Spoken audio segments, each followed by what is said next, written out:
حضرات علماء کرام، معزز حاضرین اور میرے طالب علم ساتھیوں، السلام علیکم ورحمۃ اللہ تعالی وبرکاتہ۔ آج میں اس مبارک مدرسے میں حاضر ہو کر ایک عجیب مسرت محسوس کر رہا ہوں، اور مسرت کے اور غم کے ملے جلے جذبات میں یہاں حاضری دے رہا ہوں۔ مسرت اس بات کی کہ الحمدللہ شہید اسلام حضرت مولانا خالد محمود سومرو قدس اللہ تعالی سرہ کے لگائے ہوئے اس چمن میں تقریباً 20 سال کے بعد مجھے حاضری کا موقع مل رہا ہے، اور غم اس بات کا کہ آج ایسے موقع پر آنا ہوا جب وہ اس دنیا میں موجود نہیں، لیکن اللہ تبارک و تعالیٰ نے انہیں شہادت کا اتنا بڑا مرتبہ عطا فرمایا کہ اس کے آگے بے شمار زندگیاں ہیچ در ہیچ۔ میں کبھی شعر کہا کرتا تھا، تو ایک شعر میں نے کہا تھا کبھی اللہ تعالیٰ مجھے بھی اس کا مصداق بننے کی توفیق عطا فرمائے۔ وہ شعر یہ، وہ جان کیا جو نہ ہو خرچ تیرے رستے میں، وہ جان کیا جو نہ ہو خرچ تیرے رستے میں، جو تیرے در پہ نہ بہہ جائے وہ لہو کیا ہے۔ وہ جان کیا جو نہ ہو خرچ تیرے رستے میں، جو تیرے در پہ نہ بہہ جائے وہ لہو کیا ہے۔ تو اللہ تبارک و تعالیٰ نے ان کو جان بھی ایسی دی اور لہو بھی ایسا دیا جو جانوں کی جان اور جو لہو کا لہو، اللہ تبارک و تعالیٰ نے ان کو اس مقام پر پہنچایا۔ افسوس ہے کہ ان کی شہادت تو آج 8 سال کے قریب شاید ہو رہے ہیں، لیکن دوسرے شہداء کی طرح ان کے قاتلوں کو ابھی تک کیفر کردار تک نہیں پہنچایا جا سکا۔ یہ ہمارے دور کا ایک المیہ ہے۔ اللہ تعالی ہمیں امن و امان بھی عطا فرمائے، اور جو وطن کی خاطر، اسلام کی خاطر جو اپنی جانیں دیتے ہیں، اللہ تبارک و تعالی ان کے قاتلوں کو اور دشمنوں کو کیفر کردار تک پہنچانے کی بھی توفیق عطا فرمائے۔ اس وقت رات بہت ہو چکی ہے، 12 بج چکے ہیں، آدھی رات سے زیادہ گزر چکی ہے، اس لیے میں آپ حضرات کو بہت زیادہ تنگ نہیں کرنا چاہتا، اور خاص طور پر اس لیے بھی کہ آواز کہیں باہر بھی جا رہی ہے، پتہ نہیں گھروں میں لوگ آواز کی وجہ سے ڈسٹرب نہ ہو رہے ہوں۔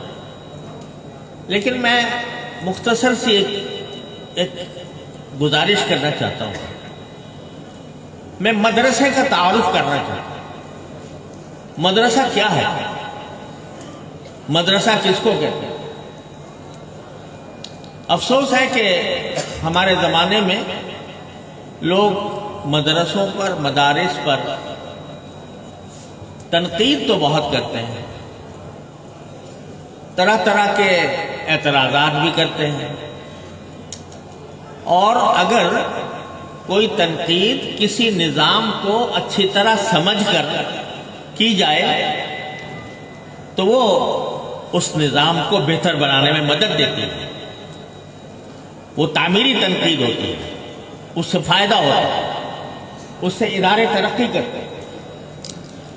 لیکن افسوس یہ ہے کہ بکثرت مدرسوں پر جو تنقید کی جاتی ہے وہ ان کو دیکھے بغیر، ان کے نظام کو سمجھے بغیر اور ان کے حالات سے باخبر ہوئے بغیر کی جاتی ہے، جس کا نتیجہ یہ ہے کہ سوائے اس کے کہ وہ دین کی ان تعلیم گاہوں کو بدنام کرنے کی ایک کوشش ہو، اس کے سوا اس کا کوئی فائدہ نہیں۔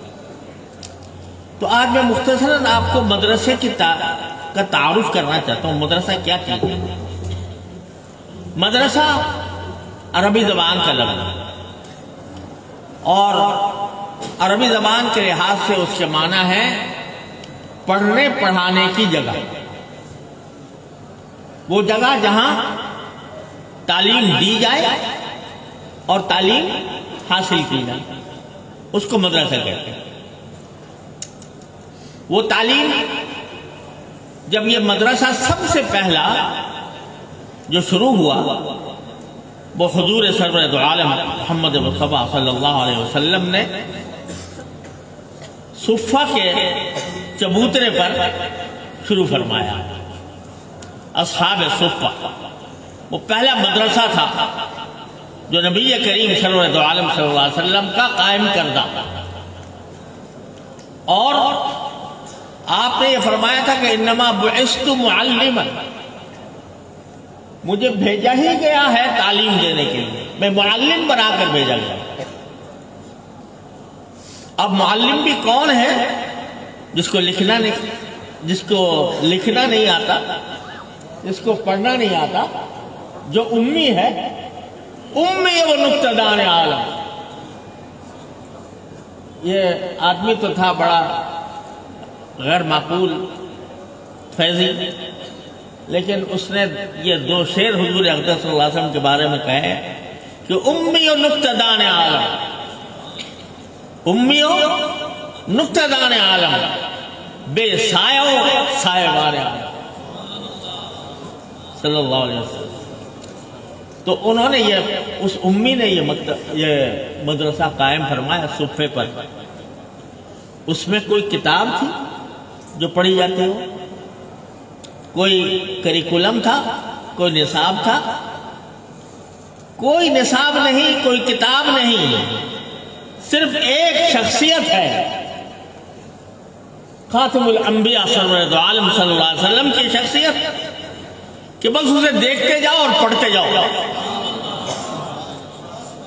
دیکھتے جاؤ اور پڑھتے جاؤ، اس کی ادائیں دیکھتے جاؤ، اس کا چہرہ مبارک دیکھتے جاؤ، اس کا اٹھنا بیٹھنا دیکھتے جاؤ، اس کا کھانا پینا دیکھتے جاؤ اور علم حاصل کرتے جاؤ۔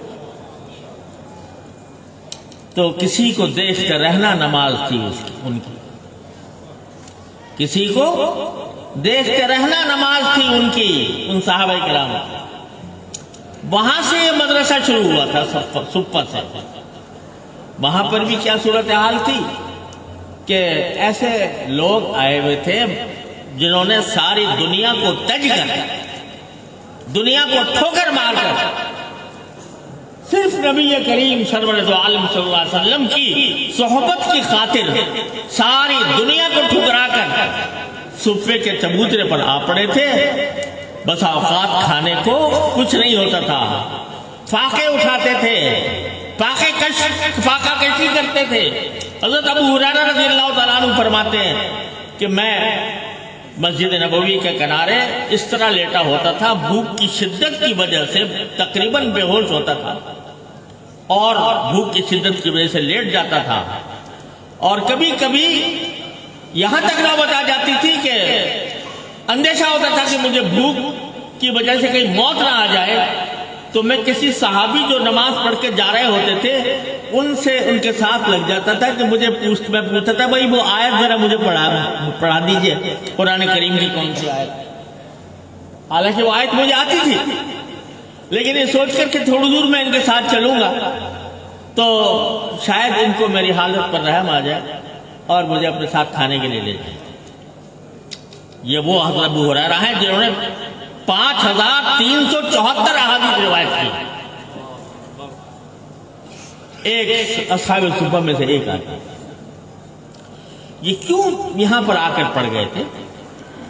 بظاہر تو لکھنے پڑھنے کا رواج بھی رفتہ رفتہ عرب میں ہو رہا تھا۔ قرآن کی پہلی آیت جو نازل ہوئی تھی ابھی قاری صاحب نے پڑھی، علمہ بالقلم، اللہ تعالیٰ نے قلم کے ذریعے تعلیم دی۔ قلم کا ذکر پہلی وحی میں آ گیا تھا، لہذا پڑھنا لکھنا شروع ہو گیا تھا۔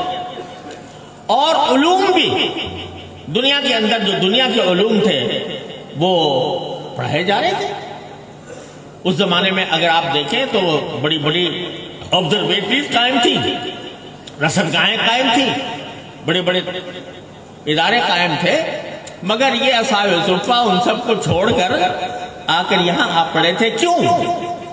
اس لیے آپ پڑھے تھے کہ اور دنیا کی سارے علوم و فنون یا ساری یونیورسٹیاں جو کچھ سکھاتی تھی، جو علم دیتی تھی، وہ جا کر قبر کے کنارے ختم ہو جاتا تھا۔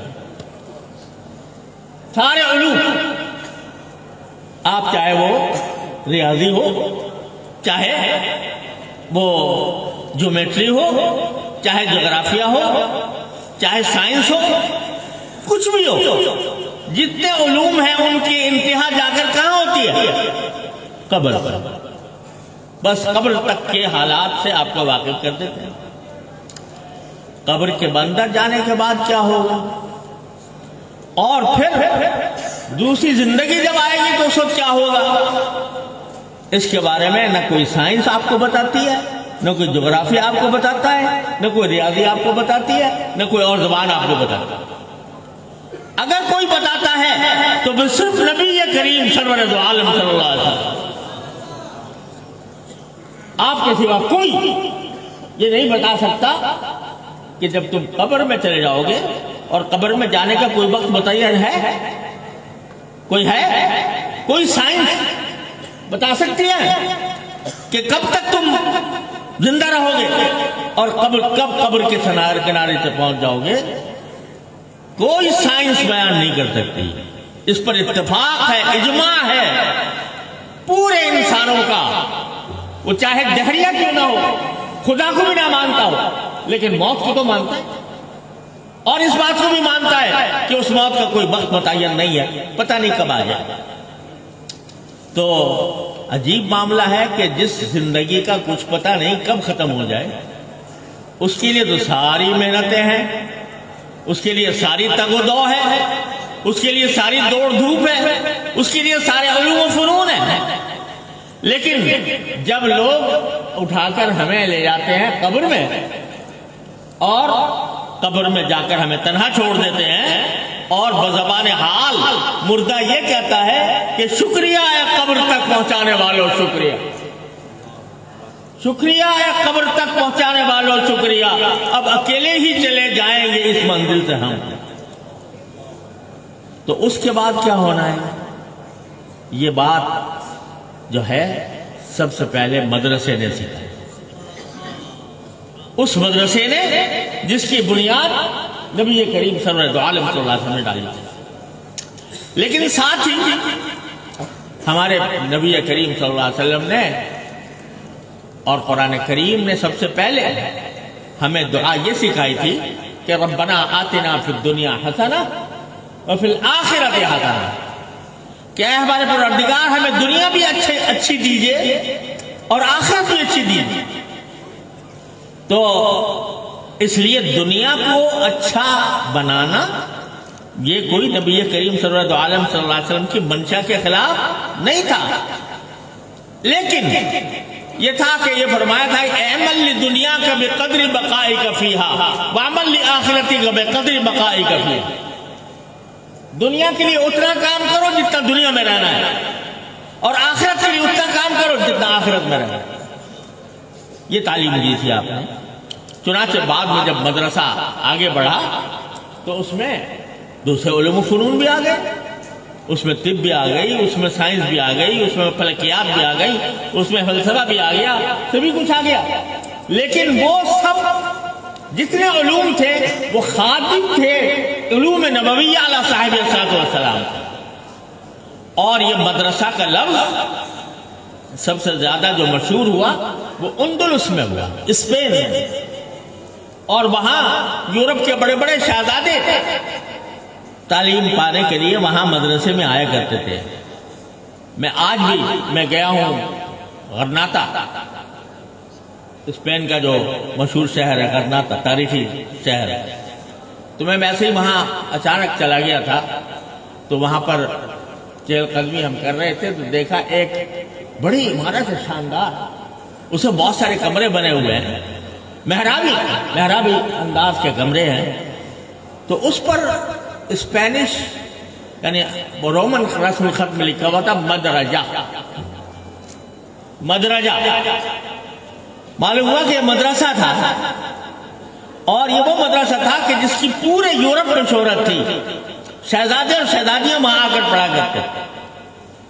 تو لیکن اس طرح پڑھتے تھے کہ جو سائنس پڑھ رہا ہے اس کا حلیہ بھی وہی ہے، اس کے ادائیں بھی وہی ہیں، اور جو حدیث پڑھ رہا ہے اس کی بھی ادائیں وہی ہیں. دیکھنے میں کوئی فرق نظر نہیں آتا. ایک محدث اور ایک سائنسدان.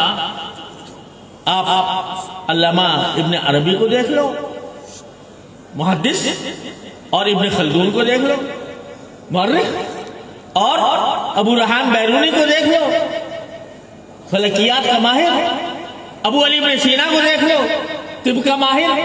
لیکن اگر ان کی تصویریں آپ کے سامنے لگا دی جائیں تو آپ پہچان نہیں سکتے کہ کون عالم ہے اور کون طبیب ہے.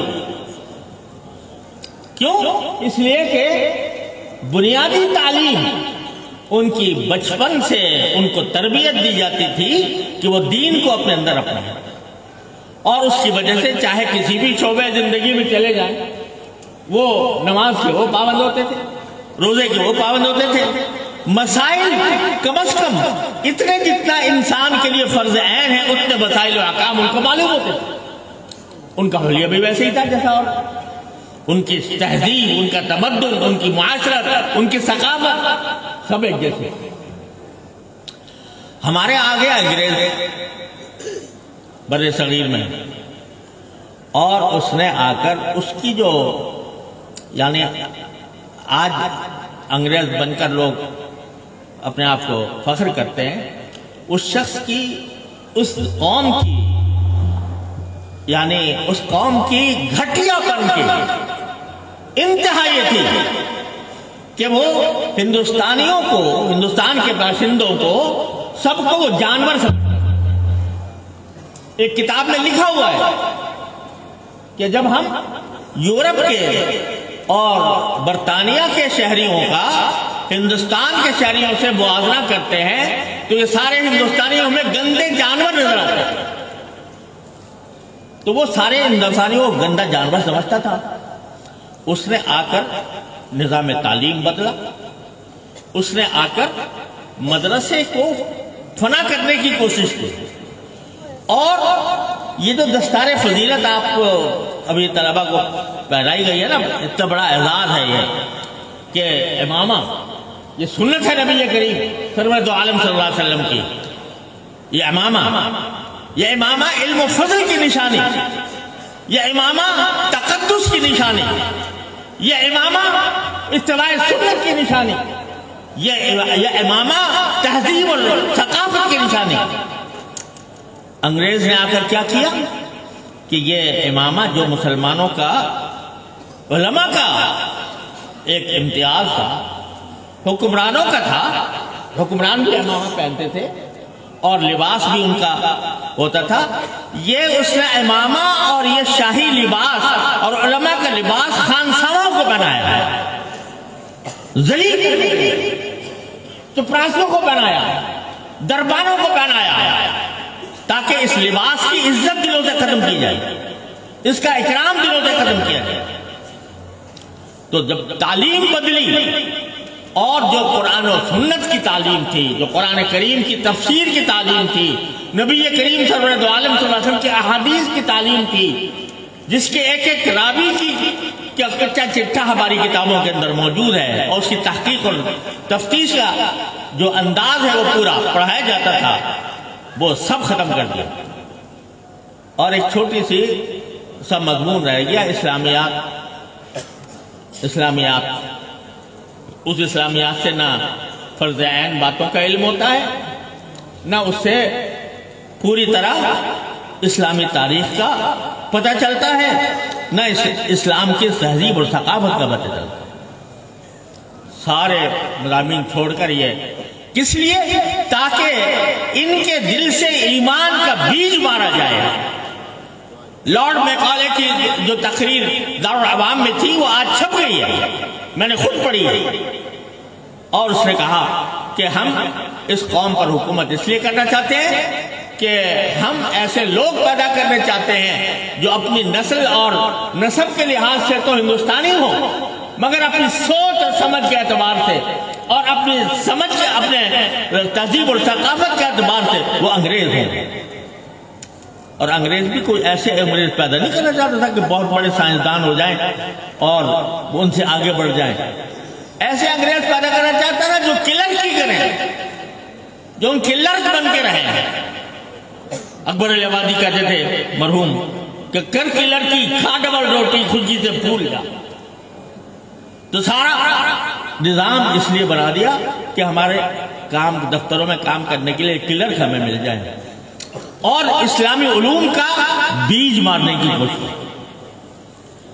تو اللہ تعالیٰ رحمت نازل فرمائے ان حضرات پر جنہوں نے یہ محسوس کیا کہ اگر یہ سلسلہ جاری رہا تو لوگ اسلام کو بھول جائیں گے، اسلام کی تعلیمات بھول جائیں گے۔ تو انہوں نے ایک انار کے درخت کے نیچے 2 آدمی بیٹھ گئے، ایک استاد اور ایک شاگرد، اور دونوں کا نام محمود، استاد بھی محمود اور شاگرد بھی محمود۔ کیوں بیٹھ گئے؟ کہ یہ تو دین کا بیج مارنا چاہتے ہیں، دین کے علوم کا خاتمہ چاہتے ہیں، ہم یہاں بیٹھ کر دین کی شمع روشن کریں گے۔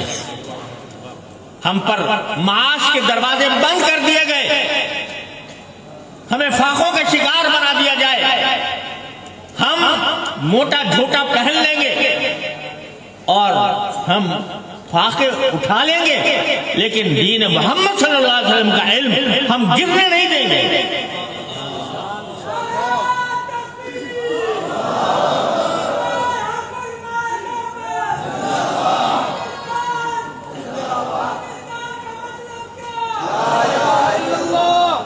تو وہاں دارالعلوم دیوبند میں بیٹھ کر ان حضرات نے یہ بیڑا اٹھا لیا۔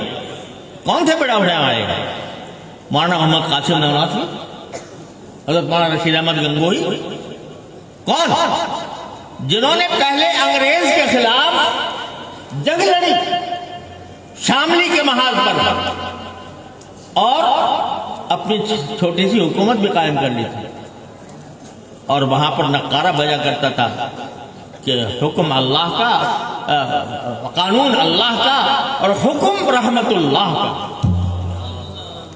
رحمت اللہ حضرت مولانا رحمت اللہ کرانوی رحمت اللہ، کرانے کے اندر وہ ایک چھوٹی سی ریاست قائم کر لی تھی انگریزوں کے مقابلے کے لیے، لیکن جب اس میں ناکامی ہو گئی تو کہا کم از کم اپنے ہم دین کو تو محفوظ کر لیں، تو اس کے لیے دارالعلوم دیوبند قائم کیا، اور اس طرح کیا کہ روکھا سوکھا کھا گئے، موٹا جھوٹا پہن لیا، فاقے اٹھا لیے، مگر اس دین کو اور اس علم کو پکڑ کر بیٹھے رہے۔ لوگوں نے کہا یہ دقیانوسی ہیں، یہ رجعت پسند ہے، یہ سوئی گھڑی کی سوئی کو پیچھے لے جانے والے ہیں۔ سارے تانے برداشت کر لیے، کہا جو یہ تانے تو ہمارے گھڑے کا زیور ہے، انبیاء کرام کو بھی تانے دیے۔ تو یہ سارے تانے بھی کھا لیے، فاقے بھی سہ لیے، ایک پیسہ گورنمنٹ سے نہیں لیا، اور پورے ہندوستان کے اندر جال بچھا دیا مدارس کا۔ آج لوگ مدارس کے اوپر باتیں تو بہت کرتے ہیں، لیکن ذرا نظام کو جا کے دیکھو کس طرح کیا ہے۔ ایک پیسہ، یہ ابھی مولانا وہ بتا رہے تھے اپنا سالانہ خرچہ، مولانا ناصر صاحب سالانہ خرچہ بتا رہے تھے، کوئی ذرا ان سے پوچھا آتا کہاں سے؟ یہ جو کروڑوں کا خرچہ بتا رہے تھے یہ آتا کہاں سے؟ میں سمجھتا ہوں اس کا جواب یہ دے نہیں پائے گے، میں بھی نہیں دے سکتا۔ میرے دارالعلوم ہے، اس میں جتنا خرچہ بتا رہے ہیں اس سے زیادہ خرچہ ہوتا ماہانہ، اور لوگ پوچھتے بھائی کہاں سے آتا ہے؟ میں نے کہا بھائی مجھے نہیں معلوم تھا، کروڑوں کا میرے ہاں ہمارے یہاں دارالعلوم میں تو کروڑ سے زیادہ کا خرچہ ماہانہ ہے، تو پوچھتے لوگ کہاں سے آتا ہے؟ میں نے کہا بھائی مجھے نہیں معلوم کہاں سے آتا ہے۔ اور ایک پیسہ نہ صرف یہ کہ حکومت سے نہیں لیتے، بلکہ اگر حکومت دے بھی تو لینے کو تیار ہے، لینے کو ہم تیار نہیں۔ کوئی اگر ہم سے آفر کرے کہ بھائی تم اتنا اچھا کام کر رہے ہو، وہ تو بول تو اچھا کام تسلیم ہی نہیں کرتا، لیکن اگر کر لے تو اور دے لے ہمیں تو ہم لینے کو تیار نہیں۔ ایک مرتبہ اعلان کر دیا تھا حکومت نے کہ 1 ارب روپیہ بجٹ میں مختص کیا جا رہا ہے مدارس کے لیے، تو ہمارے جو اکابر ہیں وفاق کے، حضرت مولانا حنیف جالندری صاحب اور حضرت مولانا فضل الرحمان صاحب، ان کا بیان آیا کہ بھئی کیوں دیا جا رہا ہے ہمیں؟ یہ دنیا میں یہ مثال واحد ہی ملے گی کہ کوئی دنیا میں یہ حکومت کہتی ہے کہ بھئی ہم تمہیں پیسے دے رہے ہیں، وہ کہتا ہے کیوں دیتے ہو ہمیں نہ دو، ہمیں دے رہے ہو کیوں دے رہے ہو؟ تو یہ واحد مثال ملے گی ان مدرسوں کی۔ تو میرے بھائیوں یہ قائم ہوا ہے کس کام کے لیے؟ کہ قبر میں جانے کے بعد جو حالات پیش آنے والے ہیں اس کی تیاری کریں۔ تو وہ تیاری کرنا کس طرح ہے کہ قرآن نے جو حکم دیا اس کو سمجھ لو، جو رسول کریم سرورت عالم صلی اللہ علیہ وسلم نے پڑھایا اس کو سمجھ لو اور اس کو پھیلا دو، اس پر عمل کرو، تو قبر تمہاری گلزار بن جائے گی، باغ بن جائے گی، اور آخرت تمہاری سدھر جائے گی۔ اس کام کے لیے بیٹھے ہیں یہ۔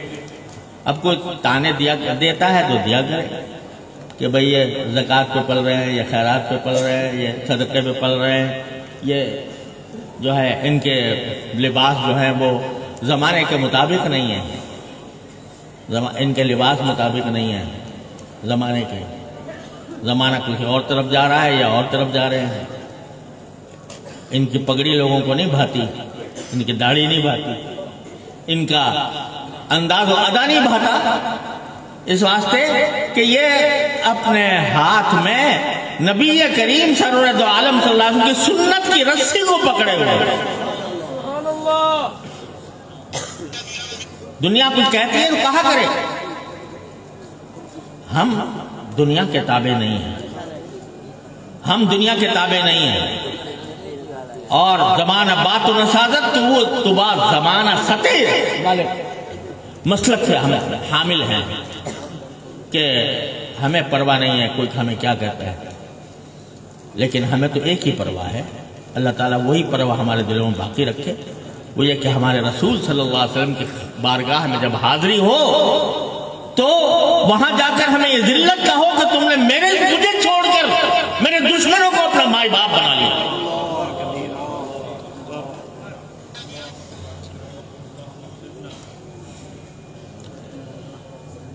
تو بھائی اگر یہ مدرسے اس کام کے لیے بیٹھے ہیں تو کرنے دو ان کو بیچاروں، یہ تم سے کچھ مانگتے نہیں، یہ تم سے، میں تو یہ کہتا ہوں جو سندیں منظور ہوئی تھی نا، تو میں تو اس کا قائل نہیں تھا کہ صدریں منظور ہوں اور ان کی ایکویلنسی تلاش کی جائے۔ ارے تمہیں جو علم عطا ہو گیا اللہ تعالیٰ صحیح معنی میں عطا کر دیا ہو اللہ تعالیٰ نے، تو اس سے بڑی نعمت کوئی نہیں، کوئی سند، کوئی ڈگری کوئی اعزاز اس کے برابر نہیں جو اللہ تبارک و تعالیٰ نے علم دین کے ذریعے ذرا بشرطے کہ صحیح معنی میں علم دین حاصل کر لیا، اور وہ حاصل ہوتا ہے محنت سے، حاصل ہوتا ہے عشق رسول صلی اللہ علیہ وسلم سے، حاصل ہوتا ہے استادوں کی خدمت میں رہنے سے، ان کی صحبت سے۔ اگر یہ حاصل کر لیا سب کچھ حاصل ہو گیا۔ میں تہہ دل سے مبارکباد دیتا ہوں ان حضرات طلباء کو جنہوں نے دور حدیث کی تکمیل کی، جنہوں نے تخصص الافتاء کی تکمیل کی، اور ان کے اساتذہ کرام کو جنہوں نے انہیں تیار کیا، ان کے والدین کو جنہوں نے اپنے جگر کے ٹکڑوں کو اس کام کے لیے تیار فرمایا، اور ان کے سارے خاندانوں کو اور اس مدرسے کو۔ مجھے مدرسے کا لفظ بہت اچھا لگتا ہے بنسبت جامعہ کا، تو اگرچہ ہم آج کل وہی جامعہ کا لفظ بہت استعمال کرنے لگے ہیں، تو لیکن مدرسہ میں جو مزہ ہے اس لفظ میں تو وہ شاید جامعہ میں نہیں ہے۔ تو میں مدرسے کا میں مبارکباد دیتا ہوں کہ جس میں الحمدللہ ایسے باصلاحیت لوگ تیار ہوئے۔ اللہ تعالیٰ اپنی رحمت سے ان کو صحیح معنی میں علم نافع عمل صالح عطا فرمائے، اور اپنے اساتذہ کا اور اس درسگاہ کا وقار بلند کرنے کی توفیق عطا فرمائے، اور ان علوم کا صحیح حق ادا کرنے کی توفیق عطا فرمائے۔ وآخر دعوانا الحمدللہ۔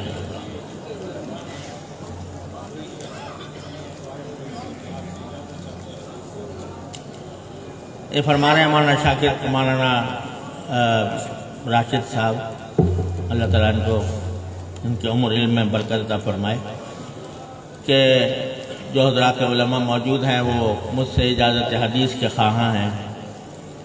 سچی بات یہ ہے کہ میں اس منصب کا نہیں ہوں، اس کا اہل نہیں ہوں، لیکن تعمیل حکم اور تحصیل سعادت کے لیے میں آپ کے سامنے ایک حدیث پڑھتا ہوں جو حدیث مسلسل بالاولیہ کہلاتی ہے اور حدیث رحمت بھی۔ عن عبداللہ بن مسعود حدثني بذلك الشیخ حسن المشاط المکی المالکی رحمہ اللہ تعالی فی المسجد الحرام، كما حدثني به الشيخ محمد ياسين الفاداني رحمه الله تعالى في مكة المكرمة، والشيخ الناخبي رحمه الله تعالى، كل واحد منهم يرويه بإسناده إلى سيدنا عبد الله بن عمرو بن العاص رضي الله تعالى عنهما قال قال رسول الله صلى الله عليه وسلم الراحمون يرحمهم الرحمن تبارك وتعالى ارحموا من في الأرض يرحمكم من في السماء۔ ایک مرتبہ میرے ساتھ پڑھ لیجئے، الراحمون یرحمہم الرحمن تبارک و تعالی ارحموا من فی الارض یرحمکم من فی السماء۔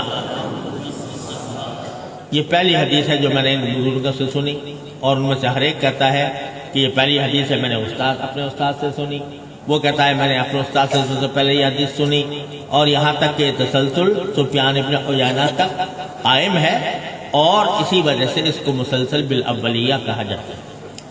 میں اس حدیث کی اس تسلسل کے ساتھ اجازت دیتا ہوں، اور ساتھ ہی اپنے تمام مرویات کی تمام حضرات علماء کرام کو، طلباء کو میں اجازت عامہ دیتا ہوں اپنے تمام مرویات کی جو میرے سبق میں مذکور ہیں، اس میں اس کی اسانید بھی مذکور ہیں۔ اللہ تعالیٰ اپنے رحمت سے اس کی برکات ہم سب کو عطا دعا فرمائے۔ اللہم صلی علی سیدنا محمد وعلی آل سیدنا محمد کما صلیت علی ابراہیم وعلی آل ابراہیم انک حمید مجید۔ یا ارحم الراحمین اپنے فضل و کرم اپنے رحمت سے ہمارے تمام گناہوں کو معاف فرما۔ یا اللہ اپنے رحمت سے اپنے فضل و کرم سے ہمارے تمام گناہوں کو معاف فرما۔ یا اللہ ہمارے تمام چھوٹے بڑے اگلے پچھلے خفیہ علانیہ ہر طرح کے گناہوں کو معاف فرما۔ یا اللہ ہمارے اعمال و اخلاق کی اصلاح فرما۔ یا اللہ ہمارے اعمال و اخلاق کی اصلاح فرما۔ یا اللہ نبی کریم سرور دو عالم صلی اللہ علیہ وسلم نے فرمایا کہ میں تمہارے اخلاق کے مکارم کی تکمیل کے لیے آیا ہوں۔ یا اللہ ہمارے اخلاق کو درست فرما دیجیے۔ یا اللہ ہمارے اعمال کو درست فرما دیجیے۔ یا اللہ ہمیں اتباع سنت کی توفیق عطا فرما دیجیے۔ یا اللہ ہماری شامت اعمال کو ہم سے دور فرما دیجیے۔ یا اللہ اس وقت امت مسلمہ بہت ہی مظلوم اور مقہور اور مجبور ہے، اے اللہ ہر جگہ پر مخور و مجبور ہے، یا اللہ کشمیر میں، یا اللہ فلسطین میں، یا اللہ عراق میں، یا اللہ شام میں، یا اللہ برما میں اور مختلف لیبیا میں، کہاں کہاں مسلمان مقبوریت کا شکار ہے۔ یا اللہ یہ سب ہماری شامت اعمال معلوم ہوتی ہے۔ اے اللہ اپنے رحمت سے ہماری شامت اعمال کو دور فرما دیجیے۔ یا اللہ ہم سے راضی ہو جائیے، یا اللہ اپنے ناراضی ہم سے دور فرما دیجیے، اور ہمیں ایک مرتبہ پھر اب امت محمدی علیہ صاحب السلام کو سربلند و سرفراز فرما دیجیے، ہر طرح کے شر سے اس کی حفاظت فرمائیے۔ یا اللہ یا رحمان یا رحیم یا کریم، اپنے فضل و کرم سے جو طلبہ جنہوں نے دورہ حدیث کی تکمیل کی ہے یا تخصص کی تکمیل کی ہے، یا اللہ ان سب کو اپنے دین کے لیے قبول فرمائیے۔ یا اللہ علم نافع ان کو عطا فرمائیے، عمل صالح عطا فرمائیے، ان کا دین کا سچا داعی بنائیے، دین کا سچا عامل بنائیے، اور اللہ ان کو دین کا مبلغ بنائیے۔ اور یا اللہ اپنے رحمت سے اپنے فضل و کرم سے اس مدرسے کو دن دونی رات چوگنی ترقیات عطا فرمائیے۔ یا اللہ اس کے حضرت مولانا خالد محمود صاحب رحمۃ اللہ علیہ، یا اللہ اپنے رحمت سے ان کو درجات عالیہ عطا فرمائیے۔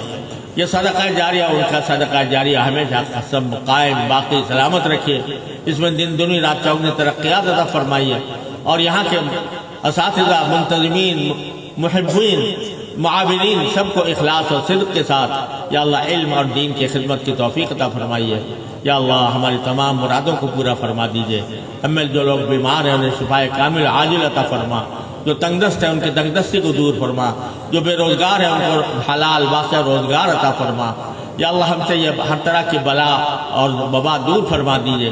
یا اللہ ہر طرح کی بلا اور وبا کو دور فرما دیجیے۔